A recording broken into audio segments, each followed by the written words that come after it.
to measure integration and analysis. In our previous class, we check what measurable function is, and then we check what a Borel measurable function is, and then we have a theorem that every continuous function is Borel measurable. Okay, so we'll continue from there, and then we want to define so that we can get other theorem. So let's define what increasing function is.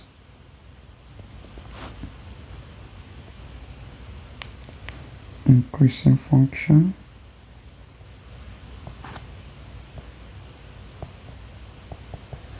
and then strictly increasing.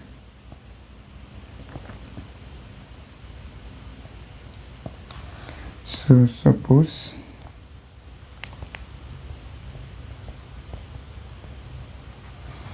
S is subset of R and F, take X to R, is a function. So we say F is called increasing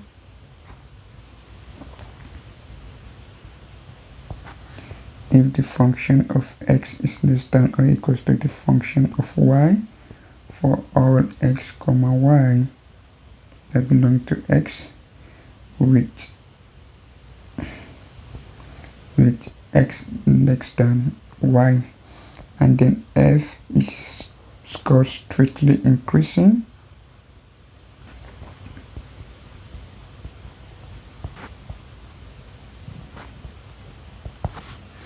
if f of X is less than f of Y for all X comma Y belongs to X with X less than Y.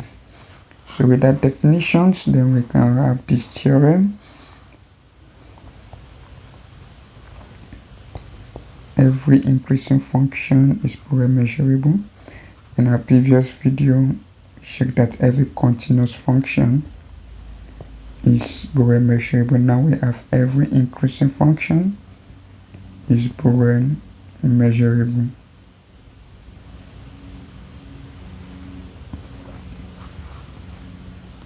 So every increasing function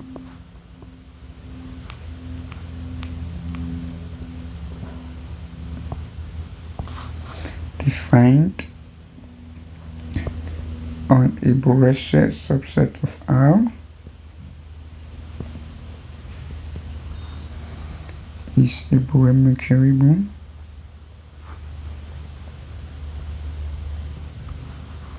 function.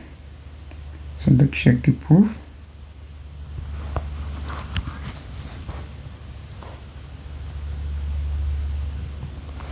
Suppose S is subset of R is a Borel set,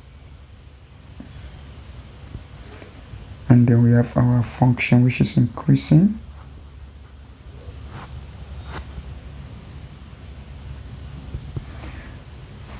So to prove that F is Borel measurable,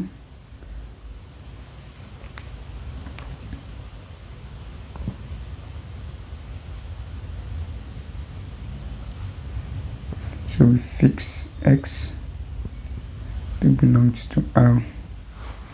So let P be the smallest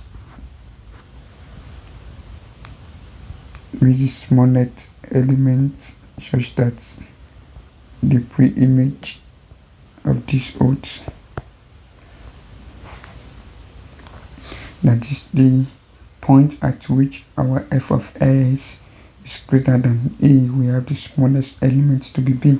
So if that be the case, then we can write the pre-image of A comma infinity to be equals to B comma infinity, because B is the smallest element whereby that condition hold intersection X, or we can have our pre-image a comma infinity to be B, to include B comma infinity. Let me drop this down here.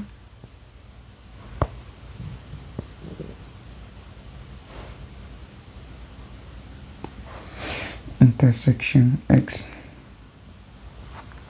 So either way, so we can conclude that the pre-image is Borel measurable. Why? Because this is open interval and then say Borel set, and X is Borel set. So intersections of these two Borel set will give us Borel set. Likewise, an half interval is a Borel set. Intersection with X, which is also a Borel set. So the intersection of this also will also give us Borel set. So we can conclude that either way,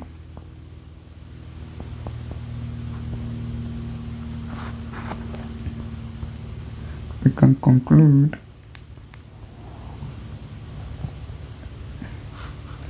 that the pre-image of a comma infinity is a Borel set.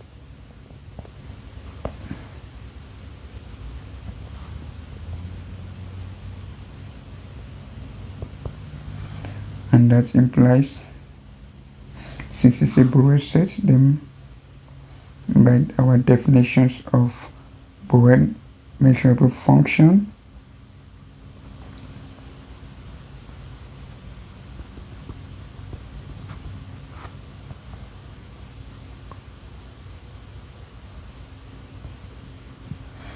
Borel measurable function f is Borel measurable. So that's next one.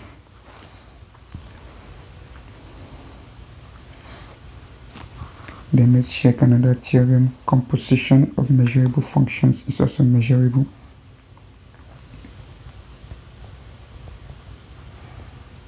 Composition of measurable function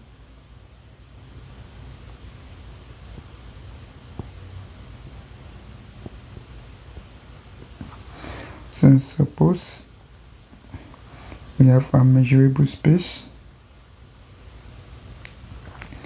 X common sigma algebra on X,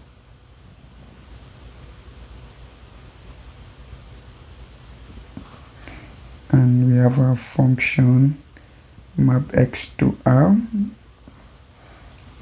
is an X measurable function, and then suppose that G is a real valued function, Borel, a real valued Borel measurable function defined on a subset of R, so that includes the range of F. And then the composite of G and F map X to R is an X measurable function.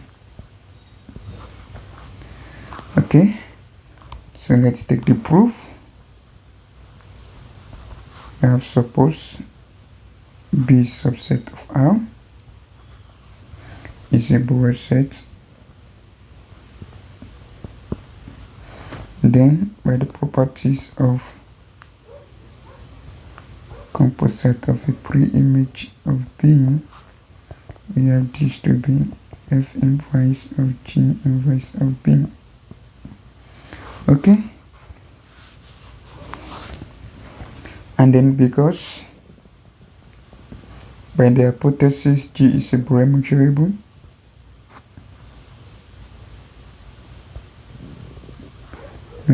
function, Then the inverse of B is a Borel set in an R of R.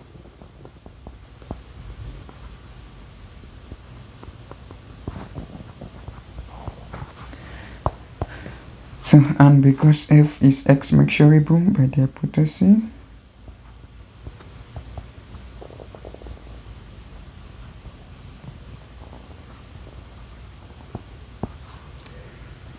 so then the pre-image of B, G of B,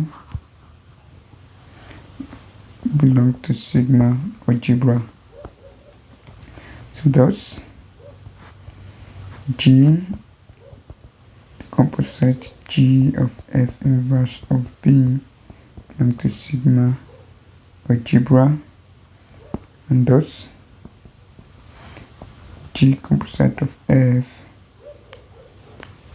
is an X measurable function.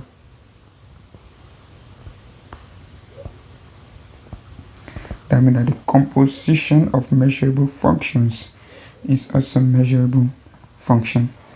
Okay? And then for that theorem, I can easily show that these following are X measurable function. If F is measurable, then so negation of F is measurable, the scale of F is measurable, the mode of F is measurable, and the square of F is measurable. So for us to prove this, you can take for negation of F, so you can take G of X to be equals to minus X. Okay, then you can write minus F to be a function G of X, G of F of X. Okay, and since F of S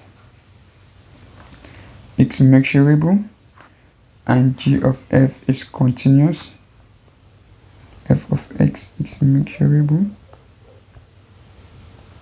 and G of X is continuous, and all continuous function, every continuous function is Borel measurable, then minus F, negation F also is measurable.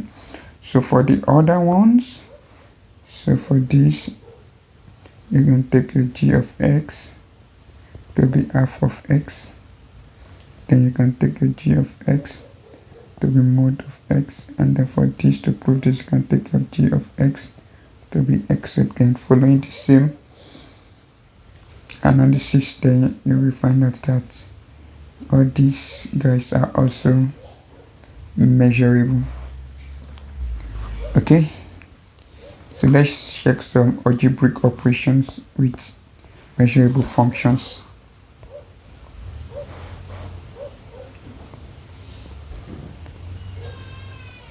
Algebraic operations with measurable functions.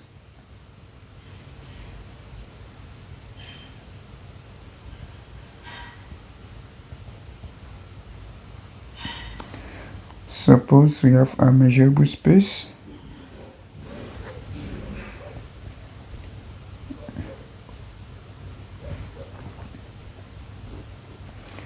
and then we have F and G to be X measurable, and then F plus G, F minus G, and F multiplication with G are also X measurable function.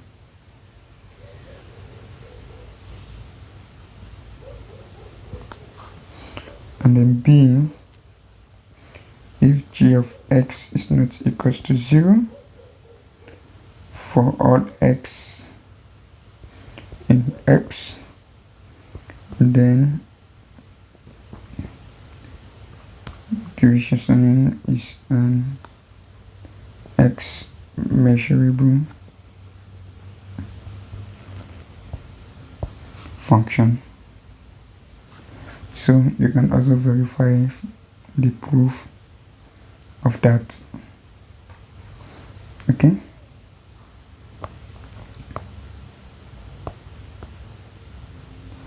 So another thing is that the pointwise limit of x measurable functions is also x measurable.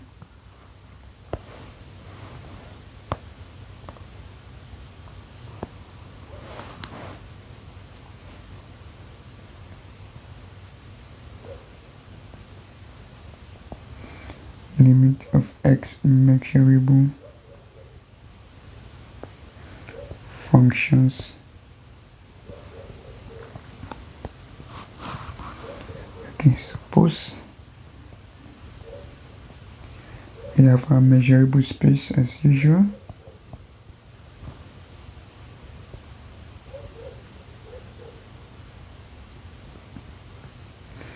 And we have sequence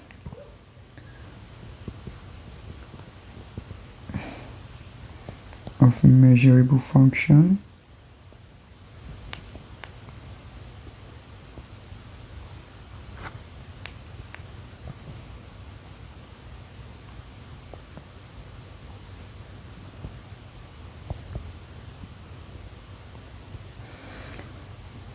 So from x to r,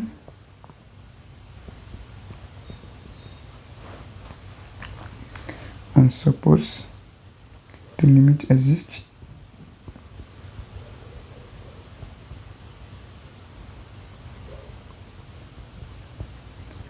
for each x belongs to x. So we define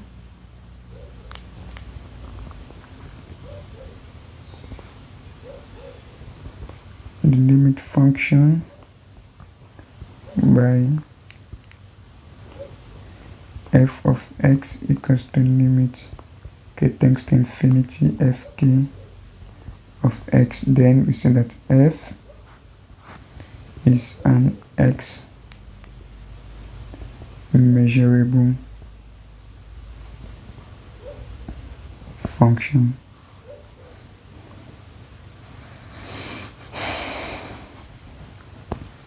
Okay, so let's show the proof of this.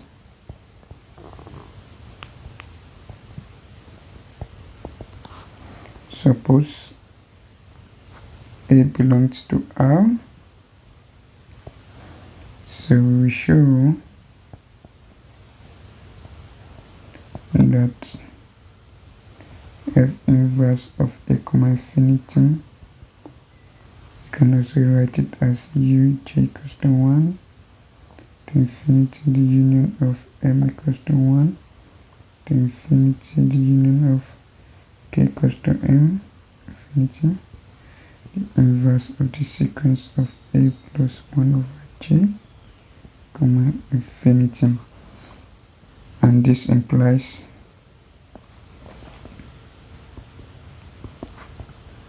that the pre-image of a comma infinity belongs to sigma algebra, because this is an Borel set.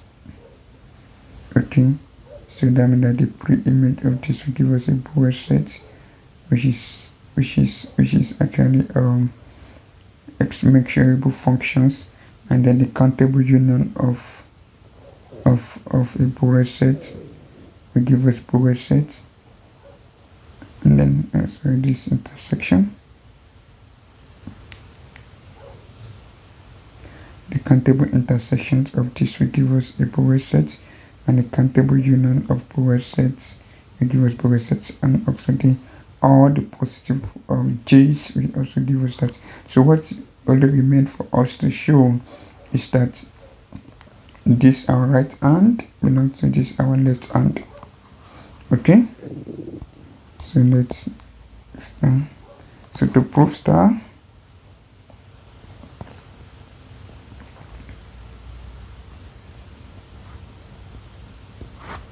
so first suppose S belongs to the pre-image, the right hand, thus there exists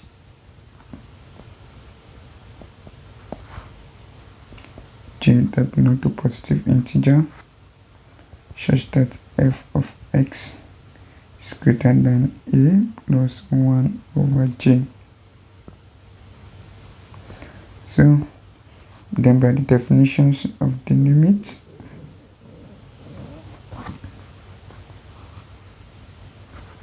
so the definition of limit now implies that there exists m that belongs to positive integer such that the fk of x is greater than a plus 1 over j for all k greater than or equals to m. So and then this shows that thus x is in the right side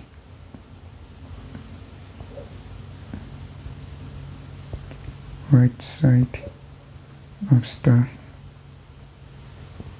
So and that proving that the left side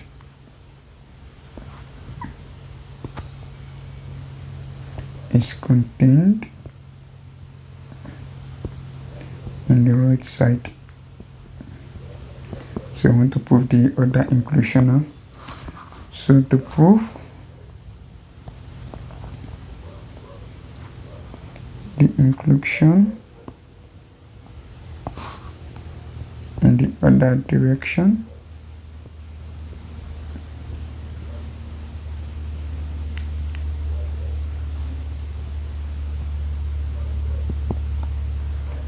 so suppose we have x is in the right side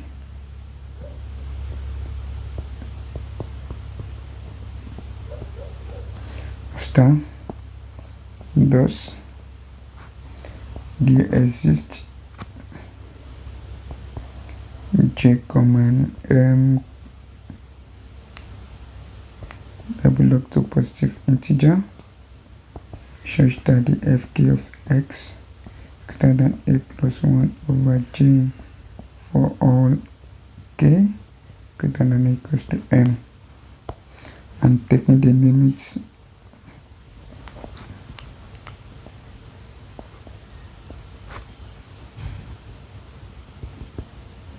as k tends to infinity.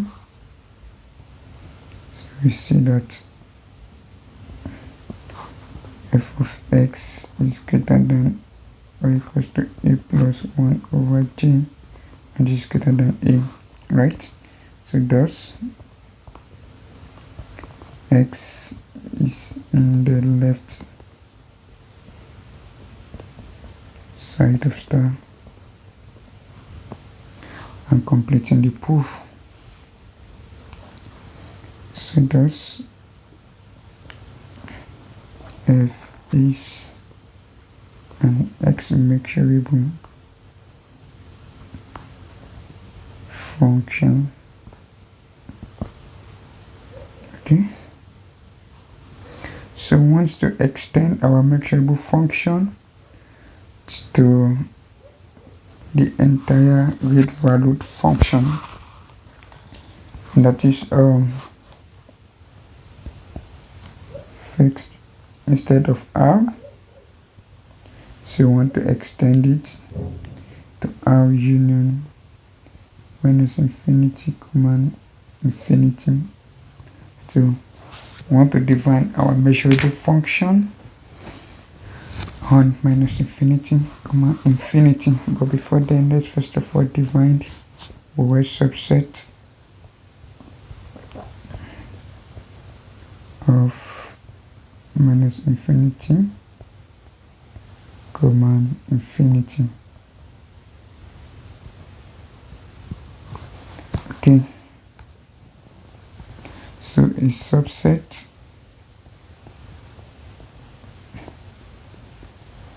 of minus infinity, comma infinity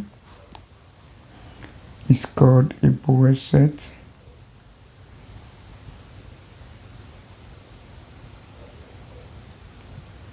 if its intersection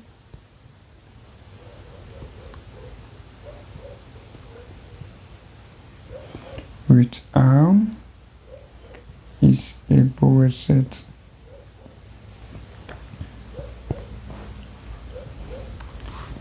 Okay, so in other words,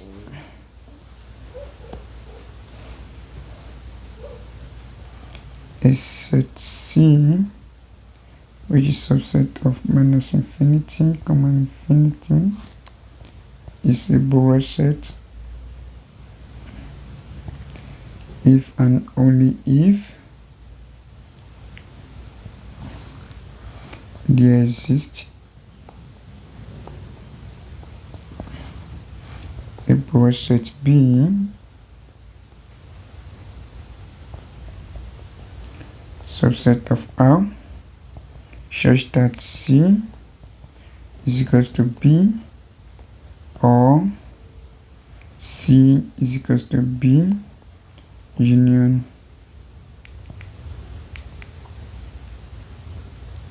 infinity or C is equals to B union minus infinity or C equals to B union minus infinity, comma infinity.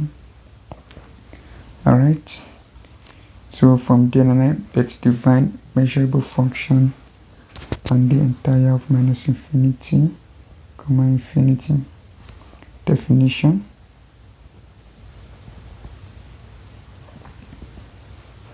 measurable function. So suppose our measure space S, X is a measurable space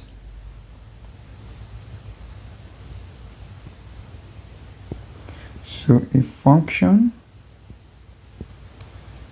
f such that x maps to minus infinity, comma infinity is called S-measurable.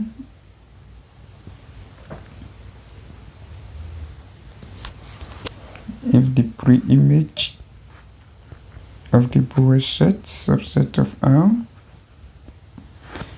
is a measurable set or belong to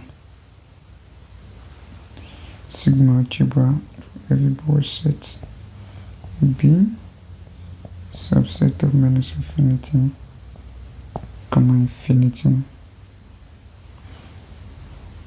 So we can also define this on the condition for measurable function. Instead of Borel set B, we can also define it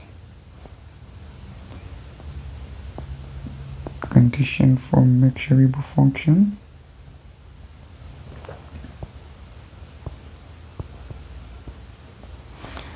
So suppose we have a measurable space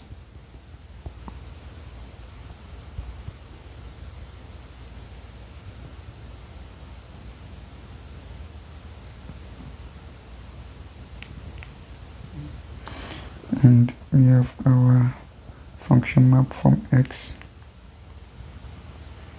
to minus infinity, comma infinity is a function such that the pre-image of a, comma infinity belongs to sigma algebra x. for all a belongs to R, then fx an x measurable function. Okay, so lastly I want to check the infimum and supremum of a sequence of x measurable function. Infimum and supremum of a sequence of x measurable function.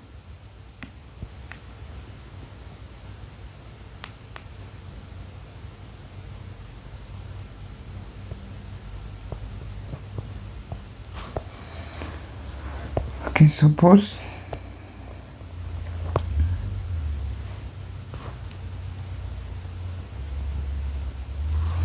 we have a measure space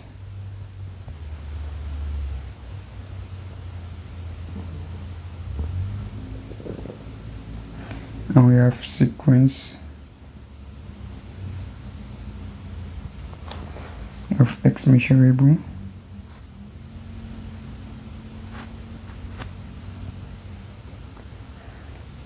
function from x to minus infinity comma infinity, and we define our g comma h from x to minus infinity comma infinity by g of x equals to infimum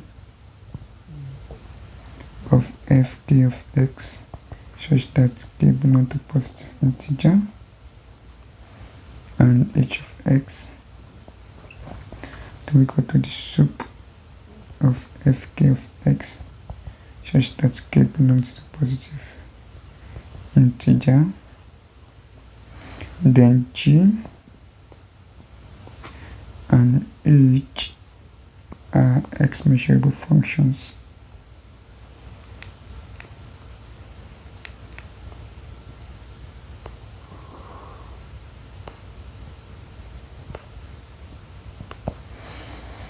Okay, so that is the infimum of a sequence of x measurable functions is x measurable, and the supremum of a sequence of x measurable function is also x measurable function. So let's prove this. Proof. So let A belongs to R. So the definition of supremum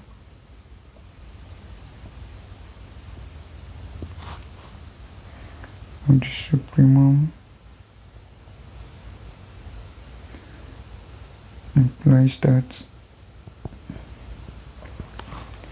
the inverse, the preimage a comma infinity is equals to the union of k equals to 1 to infinity of k inverse of a comma infinity.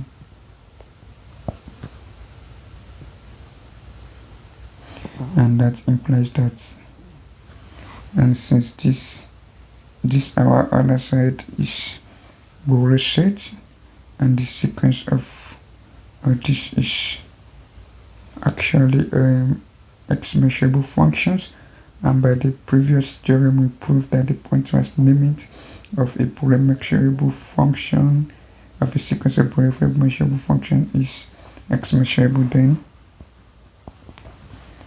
h is an x measurable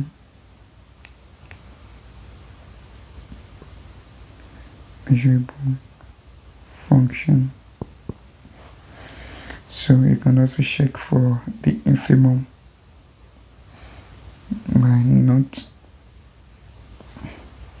that g of x is equals to g of s, which is the infimum, is equals to minus sup minus negation of this is that k belongs to positive integer is for all x that belong to x. Thus, the result about the supremum implies that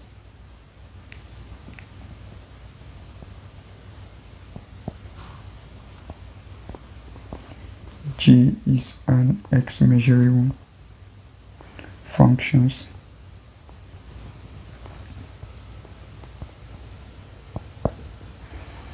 Okay, so in our next video we tried to check solutions to some exercises related to measurable sets and measurable functions, sigma algebra, and everything we have learned in the course of this chapter 2b. So hope to see you in the next video. Thank you.